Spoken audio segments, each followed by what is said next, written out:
Welcome to the Sea Lifter Show. I'm your host, Will Everell, here with Ryan Capers. What's up? And this week we're talking about linear speed versus lateral speed Okay. in athletes. So, you train a lot of athletes. You train currently baseball players? Baseball players, a lot of football players, swim guys, good plethora. But I mean, in total, I've trained everything across the board. I've trained golf to wrestling and everything in between. So, how do you train sprinting speed within those different athletes? Well, for my guys especially, I train mostly high schooler and middle school guys, and in that group especially, because of most high school and here we don't even have middle school weightlifting programs. Really? Yeah. The best thing you can do for anybody is get them stronger, because like I say, these kids don't have good programs. If they do have a program at school, it's probably some random coach that is just like, this is the stuff we did back in my day, and then so they're doing like 3 sets of 10 everything. Oh, no. Yeah. So the best thing you can do for these guys is get them stronger. I mean, if they're building muscle mass, they're letting a muscle contract harder, they're going to sprint harder and faster. I think that's a pretty good point. What do you look at mechanics, though, with mechanics? As far as mechanics go, obviously there is an ideal sprint model that Right. you want to look at. I mean, most of the time it's just kind of expelling those big demons that we see with a lot of kids. Like, you'd be shocked at how many kids you see heel striking in a sprint. It's like teaching a kid to be able to keep that good forward lean. Don't be broken in their back. Don't be hunched over. Let's strike with our toe. Let's see a good knee drive. Don't be lazy and just kick your foot back. A lot of kids that get these crazy arms going. Talking about the side to side arm. Yeah, talking about keeping your arm locked in that 90-degree angle at the elbow and not just pushing your hand up in front of your face. I don't see a lot of value in that. I see much more value in driving the elbow back and getting that cross-sectional contraction, through the lat into the glute, so you can push harder with the opposite leg. All right. Now, as far as like if someone comes to you and says, I want to train to be a sprinter muscularly, are you looking at like anterior stuff, like quad dominant, posterior, hips and glutes? With the ages that I deal with, most likely not. If I'm dealing with a guy that's like, say, in 9th grade and they're coming out of some other sport and they're like, hey, I want to do track and I just want to be a little bit better at track. I want to be a good 400 runner or whatever. Mm-hmm. I'm going to look at basically, are there any big imbalances we're looking at? Right. That's the first thing to go for a sprinter, because as a sprinter, if you're not balanced laterally, you're not going to be a great sprinter. But how strong are you? What's your relative strength? Now, obviously, absolute strength isn't going to be huge for these guys because we're talking about somebody moving their body, so they need to be able to move their body well. Right. So what's your relative strength? How much can you – I'm a huge proponent of the box squat, especially for a sprinter, because it is that hip activation mostly. Okay. I like the powerlifting influence coming in. Oh, yeah. Got a box squat. So how do you train someone to cut? So we're getting to the point where we're moving forward good, and then all of a sudden, like they're a football player, they got to cut and hit that guy. The cut has a lot of aspects to it in my mind. One, there's a huge deceleration phase. Yes. One, there's a change of position phase, and then the other, there's an acceleration phase. So if we're looking at the cut, deceleration is a huge mechanical disadvantage that a lot of kids don't. It's a huge mechanical disadvantage that a lot of kids have. Most kids don't know how to cut. Even the halfway decent high school coaches that I've seen that teach kids how to sprint, that have some like basic idea of sprint technique, never have anything to do with deceleration. I had a good coach one time who talked about whenever you run through the line, don't look like you got shot in the back. Don't look like you got shot in the back and you just kind of finish and stop. Yeah. No, it's a good analogy. But keep your sprint technique and just slow down. Right, that's one thing we have to think about, and then so that's one thing. That's a controlled deceleration, and a forced deceleration, like whenever we're going into a cut where you have to quick steps. You have to go from 60 to 5 very quickly. Yeah, there's a lot to be said there, and being able to sink down the hips, be able to keep those steps light but firm, and going into that phase. So one thing I'm going to work at is drilling that a lot and making sure that technique is good there, and that they have the required strength to be able to do that safely. if you don't have the right strength in your legs and you don't have the stability in your knee from the strength, there's a high degree of possibility of injury. And then whenever we talk about the shifting phase, that's just letting these kids have greater proprioception, being able to move their hips whenever they need to. So shifting phase, go into that a little bit. What do you mean by that?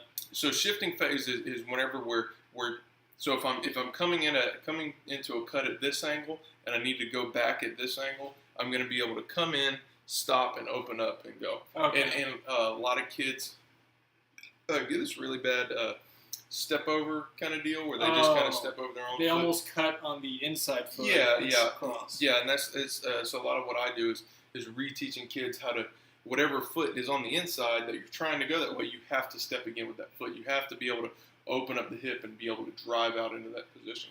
Okay. Yeah, so if I'm going this way and I have to cut back this way, I'm going to plant with my outside foot here, and then I'm going to open up my hip as I drive off of my inside leg. Okay. Now, what do you think about, one thing I always found was interesting was training sprinting backwards helped me with my cutting because it helped me learn to drop my hips down and back to be able to then decelerate and make a move. So a backpedal is exactly what we're looking for in that deceleration phase going into a cut. It's exactly the same position.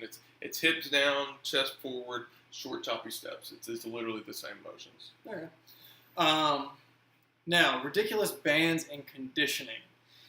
There's been a little bit of talk through the community about this stuff, about guys running with like 8 bands attached to them and all these things. Like, you're going to attach a band to your knee, ankle, and hip and try to jump and all this. What do you think about that? Yeah, that stuff. I think there's benefit in bands as a whole, right? But not these ridiculous apparatuses. Like I had a guy in high school that kind of trained some of the other players. I never really cared about what he did, but he had one of those jump trainers. So one of those things, it's a belt. Yeah, basically it's like a belt. You have a cuff around your waist, and then you have 2 cuffs around your ankles, and there's a band that goes from the back of the belt on your waist to the ankles. And the premise makes sense. It does, right? If you're pushing against resistance in the movement you're trying to do, you're going to get stronger in that movement. Right. It makes sense. Will it make you jump higher? Possibly. Probably. Could, probably. Yeah. But is it the most efficient means? If we're talking about an athlete, we're talking about you don't have all the time in the world. If you're a high school athlete, you're only going to play those 4 years, and that's all you got. So you gotta be extremely efficient with your time. You don't have much. So spending all this time on this jump trainer probably isn't going to be your best bet. If you can only back squat 185 pounds and you're trying to jump higher, and you're over here messing around with this jump trainer thing, that's not you're barking up the wrong tree. You need to create. You need to just be stronger, like we've talked about before. If you will back squat more, you will jump higher. Now, I will say, in my opinion, that stuff is best used as a accessory work to train your connective tissue reaction force. Yeah, I agree with that 100%. Yeah. So that's one thing. Overspeed training is something that I really like. I like overspeed training with bands. So one of the things we used to do was you would have a band that goes around 2 people's waists. You'd back up, and then you would use the band tension to pull you, maintaining good posture and position through your sprint. Yeah. So for overspeed training, I think that's actually really interesting. There's some interesting research coming out there with guys like Andy Galpin and all them, really looking at how overspeed training actually might give you a little bit more bang for your buck than the heavier stuff training, heavier training. Yeah, I agree with that 100%. It's Joe DeFranco talks about it quite a bit about how he practices overspeed training. He does it in 2 big ways. He does it absolute strength and relative strength. Right. He does it in the way he does absolute strength. Joe DeFranco follows a lot of conjugate West Side method. Yes. So he does use bands on a box squat where that band is going to pull you down faster than the weight would by itself. So there we're practicing overspeed training there, and as we're pushing back up against the band, we're practicing moving the weight harder than we have to. So you're asking the muscles to contract harder through the movement. Also, Joe DeFranco talks a lot about downhill sprints. Yes. So that's overspeed training in itself. Now Now he's kind of leery about the younger people doing it because of it does require a lot of control to be able to do it. So that's not for everybody. But once again, anytime you're asking yourself to speed up whenever you're not trying to speed up, and you have to maintain your form, that's going to be great over speed training, because it's that whole idea of ask for 150, get 100%.